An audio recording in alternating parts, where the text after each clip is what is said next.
I come to the issue of housing, which has been an issue which has been very close to my heart and something that I have been doing for quite a while. The man to blame for all this is part of your colony, Mr. Manek engineer, who, as he just told me, ke pachware ja. Then in the year 2001, he called me up and said, "Ke hum BPP na election mein ubo rahe ho, to campaign karwa avi jao." So I said, "Haji sir." Now at that time, I did not know what BPP was, who the trustees were, कौन trustees छे, सू छे, कहीं मालूम नहीं होता. But the only thing that happened is when we were in Panthaki Bagh, one old lady caught my hand and said, "Kata, but सू चाले था, बड़ा घेरो वेची कर सो, अपना बच्चा होने घेर कती मल से सू दसे ब्लाम name." So I said, "Madam, मने के मालूम नहीं. I am not really sure के सू घेर वेचे, कौन वेचे. हूँ पंचायत में नहीं, हूँ तो आए मानेक साहब ने पछवारे चाली रही हो कहीं ने." But that sort of got me thinking. So I started asking. I asked Manek Sahib, ke Sahib, sooch hai, budu kem chale. Then I asked somebody else. What I found out was that there was some very harebrained scheme of selling houses.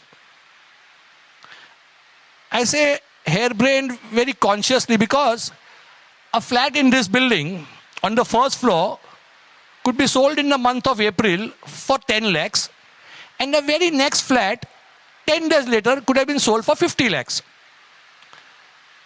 So being a small businessman in those days, it didn't make sense. Ke 10 lakh mein ek vechi to bajunu gher 50 lakh ka hai. There has to be something wrong somewhere. So I wrote off a letter. At that time, I had two friends who were with me. A very dear friend of mine, Kersi Patel, who is no longer with us, and another gentleman called Zarir Jangirji. So we sent off a letter. Percy and I used to normally sign those letters. We sent off a letter to the panchayat saying, "Okay, we would like to know what your policy is, how you decide the prices. Is there a written policy? Is there something on which you can do all these calculations?" So we got a call from the panchayat. They said the trustees would like to meet you. Some of the trustees would like to meet you. So we said, "Great. Where do we come? When do we come?" So they said, No, you don't have to come to the panchayat. You have been invited for dinner to the Willingdon Club. At the Willingdon Club, we were offered teacher's whiskey and we were offered Chinese food. Something didn't seem right, so we said, "Nahi ji, hame khata nathi, pita nathi, whatever." They sat, they ate, and they told us, "Tame loko आए बड़ा issues पर जास्ती खोद खाद ना करो. You are going to harm the trust and you are going to harm the community." That sentence was the sentence that got me involved in Parsi community issues. As we got more and more involved, we found that the BPP had made it into a profession of selling houses. We put a lot of pressure from outside and a housing advisory committee was formed. Initially, I was not taken on the housing advisory committee, but after a lot of pressure, even I was inducted into a committee. So what did we find out as the committee or as members of the committee? We found that it was that the scheme under which merit rating scheme, which was drafted by a very well-known advocate as a rough draft, but had so much lacuna in it that you could use the same clause to allot house to Zarir, but refuse to allot house to Noshir even though the conditions were identical. The same scheme could be used. At that point in time, they still have something called engaged to be married couple. But at that point in time, they had what was called a cooling period. એટલે સમજો કે તમે આજે ગયા 6th October 2015 or is it the 7th, whatever, 6th October 2015 કે સાહેબ હું ને મારી ગર્લફ્રેન્ડ છે, we are engaged, we want to get married, you'd be given a form. You filled up that form. After you filled up that form, you were told કે દીકરા તમારું cooling period છે, 2 વર્ષ તમે લોકોને તમારો ફોર્મ અલાઇવ નહીં થશે. It will remain in cold storage for 2 years.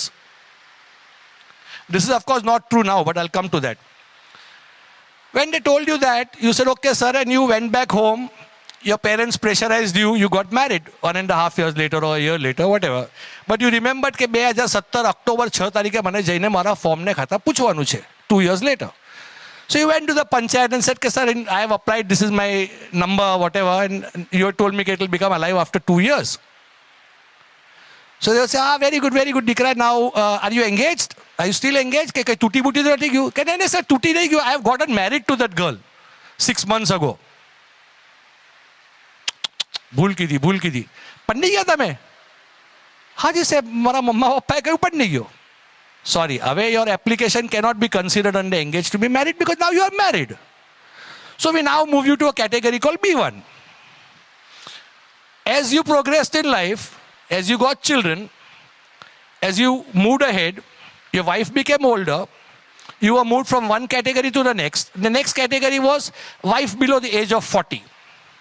Now for some unknown reason, strange reason, the scheme presumes that at the age of 40, a woman stops being able to have children.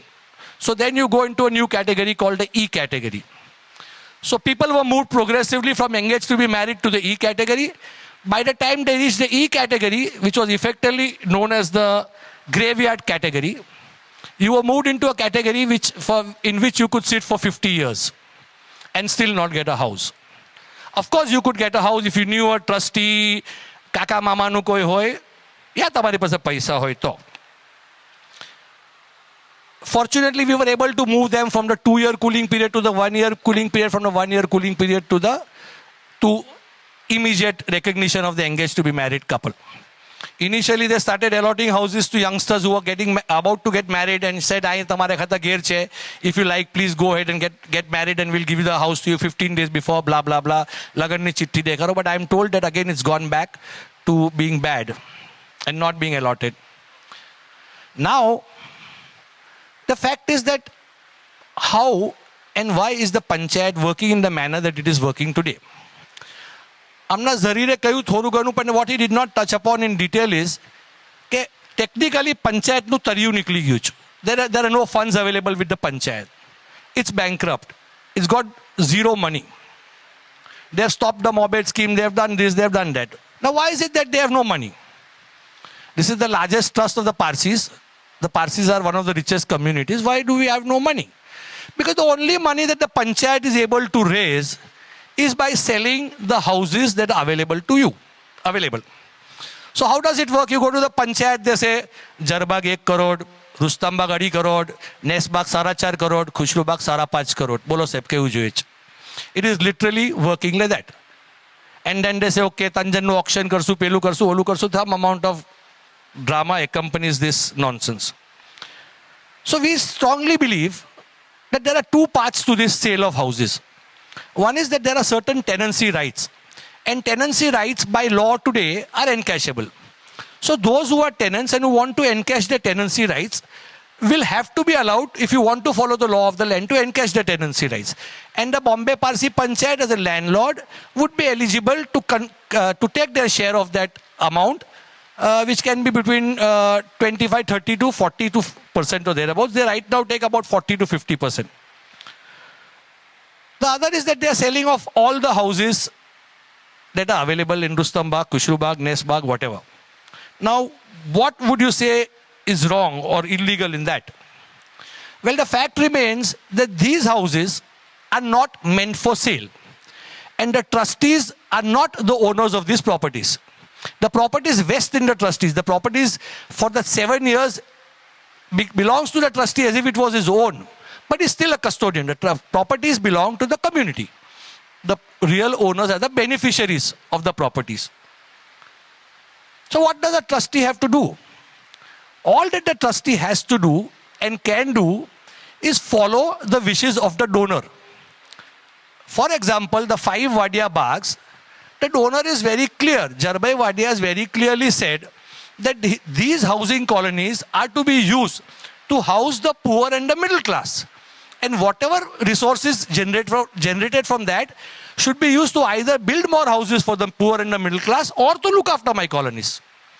And yet, going against the wishes of the donor, the houses are being sold.